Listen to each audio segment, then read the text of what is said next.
Arc 3.0 has introduced a ton of great new builds into Destiny 2. After spending a week or two testing several of these, I wanted to share my favorite builds so far for each class. Each of these builds has a dim link in the description that you can use to easily test these out for yourself. Special thanks to Bungie for sponsoring this video. The theme of Arc 3.0 is all about electricity and lots of punching. We have traditional punches, slidey punches, and thunderclap punches that can wipe out an entire team in an instant. Starting on Hunter, we have a build that's not only incredibly fun, but also highly effective in endgame content. In fact, this build is a fantastic choice if you've ever wanted to try soloing more difficult content out there like the flawless runs on any of the dungeons. It centers around the exotic gloves Liar's Handshake. These buff up your next melee attack after you either receive a melee hit from an enemy or you land your own arc melee hit. The extra damage it deals is amazing for taking out those yellow bar enemies, but the real benefit here, especially for endgame content, is that the powered up punch will heal you even if you don't kill your target. We just got out of a season with tons of healing from solar subclasses, and this powered up arc punch is one of the best ways to heal on the Arc Hunter. For aspects, we'll go with lethal current and flow state. This way, every time we dodge, our next melee has extended range, jolts the enemy that we hit, makes aftershocks, and potentially blinds our enemy. Plus, when we kill that jolted enemy, we become amplified so our dodge recharges faster.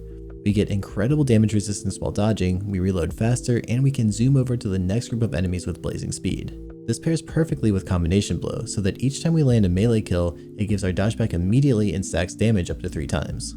We also have a fragment called Spark of Feedback that buffs our melee after we get punched ourselves, and yes, this does stack with Liar's Handshake. The damage stacking potential of this build is just wild, like absolutely crazy good burst damage. Our base melee deals 8,000 damage, and individually here's how all of the various buffs add to the picture. Spark of Feedback punches do 15k, cross counter buffed punches from Liar's Handshake deal 26k, and combination blows stacked up 3 times deals 35k. When all 3 of these buffs stack up together, that punch deals a whopping 149,000 damage. But we're not done yet. If we combine this with a 1-2 punch shotgun and land the full pellet spread before punching, that damage gets pushed up to an insane 268,000. This is about 33 times higher than the normal melee. And to top it off, we can also get extra bonus damage from Well of Ions, which also stacks with the setup. For the other fragments, I'd recommend Spark of Shock so that grenades jolt enemies, Spark of Ions to make ionic traces which give your abilities back faster, and Spark of Amplitude which creates orbs of power to get your super back faster. Speaking of your super, for PvE I think it's a pretty obvious choice to go with the new one, Gathering Storm. This is one of the best DPS dealing supers in the game right now, but do note that probably only one person in your group should be running this because it doesn't stack when multiple people cast it at the same time. Your grenade choice is up to you, but personally I've had the most success with pulse grenades to reliably jolt enemies. Each of the 3 builds we're looking at today are going to have pretty similar mod setups. Don't worry too much if you're missing some of them though, the builds will work just fine with the core armor pieces. The mods here just bring a little bit of extra juice. For our Hunter, we'll use Hands On for more super energy from punching, which we'll be doing a lot of. Melee WELLMAKER will create wells from punching. Well of Ions will buff melee damage from picking up those wells. Seeking Wells will make the wells that we create come back to us automatically. Bountiful Wells will duplicate any of the wells we create. And the last spot is a flex spot where you can either use another melee WELLMAKER or maybe an elemental ordnance if you want to make wells from your grenades. I've also found it really helpful to run bomber mods on my cloak to give grenades back faster when dodging, and absolution on my boots to give abilities back faster. Plus you can run any resistance mods on your chest and reloaders or champion mods you need on your gloves for harder content. By the way, if you're missing some of these mods, be sure to check the vendors A1 and the Gunsmith Banshee 44 in the tower each day to see what they're selling. And pro tip, if you use Destiny Item Manager, you can easily check what they're selling each day and if you're missing it or not. With this setup, there are a lot of wells and orbs being made constantly, so your regular abilities are going to be coming back pretty fast and you're going to be able to throw that super very often. Plus your dodge and your melee regenerate off of each other instantly as long as you're paying attention to how you're using them.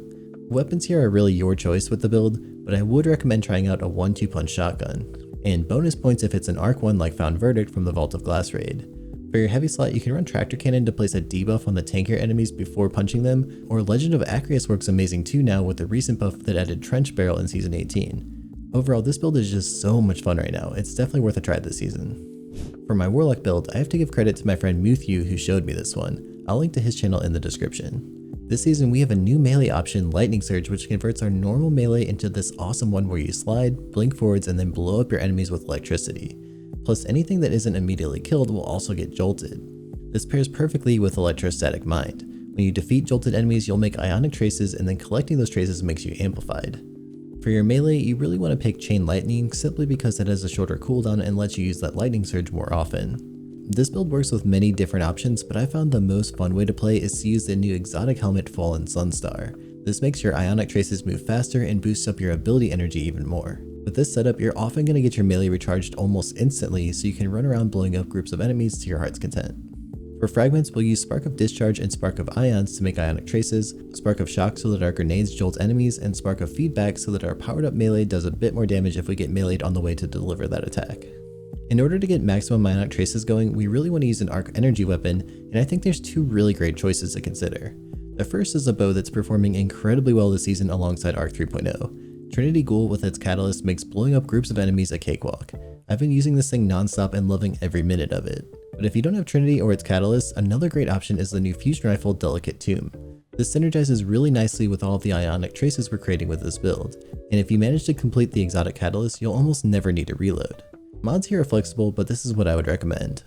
If you use hands-on with your helmet, you'll recharge your super faster. Melee kickstart on your gloves will recharge your melee faster after you use it. Melee WELLMAKER will produce wells from kills you get with your lightning surge, and Well of Striking will give you melee energy back when you pick up those wells.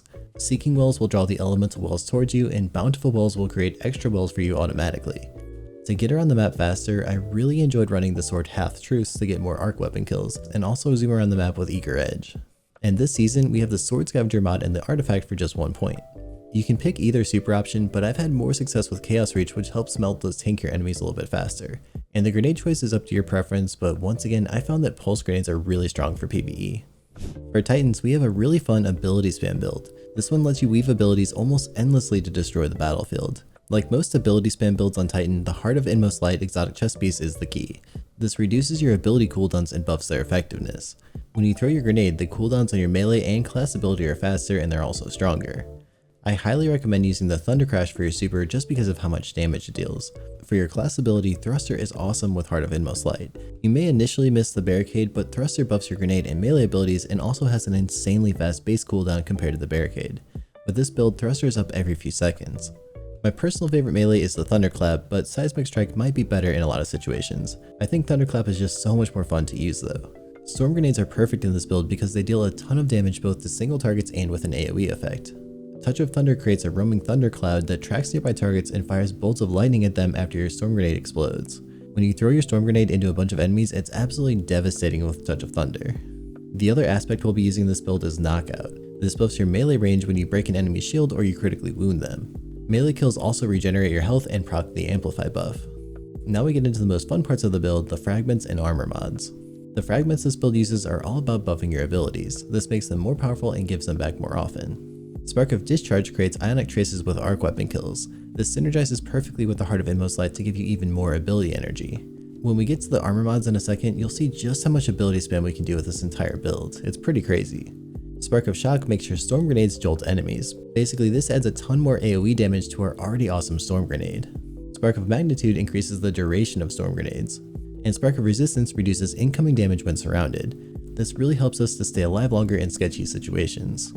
Let's get into the armor mods that take the great ability regen we already have to the next level.